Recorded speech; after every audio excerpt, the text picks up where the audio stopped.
Hi, have you ever done an exam or sat through a job interview and you knew all the information, but at the time it just completely escaped you?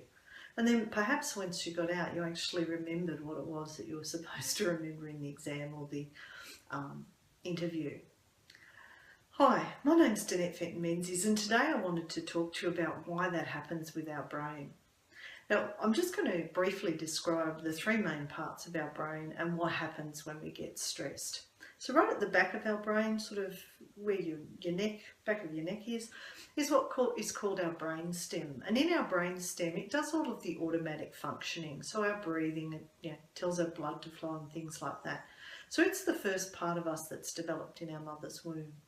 Then the next part is sort of in the middle around here, and that's called our reptilian part of our brain, and it's developed for our survival. So it does fight, flight, flock or free. So there's four things it can do.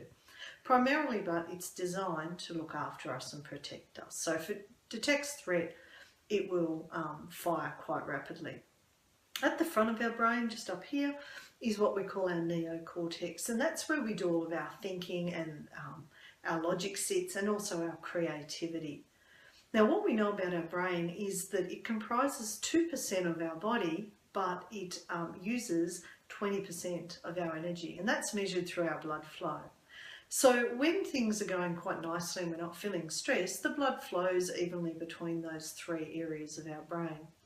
What happens, however, when we get stressed is that the blood is stripped away from the front part of our brain, the thinking part or the neocortex, and it's given to the survival mechanism or the reptilian part of our brain in order to ensure that it has maximum energy in order to be able to protect us. So what we find is that in times of severe stress, you will find that you don't think at all.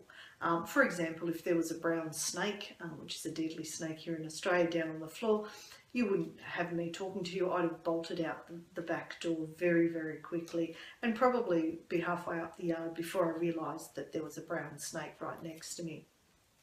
So in those times, we don't want our brain, the front part, the neocortex, to kick in, because you don't want to be looking going, that looks like a brown snake about to strike me. You want your body to pick up that threat and basically get you out of there safely.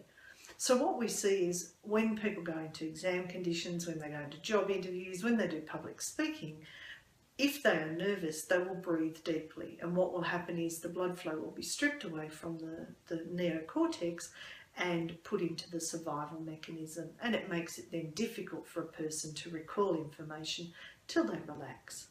And one of the ways they will relax is they will start to breathe more deeply. When we get stressed, we tend to breathe up shallowly in our chest, or in some instances, people get so stressed they actually hold their breath, again, which doesn't help the blood flow around your brain. Now, in another video, I'm going to talk to you about the chemicals that are released once we become stressed. But I hope you found that helpful, and I hope that sort of made you realise that when you find your brain isn't quite working as well as it should, it probably is because you're breathing up in your chest region, or you're holding your breath rather than breathing deeply in your belly. Until next time, be extraordinary and big hugs.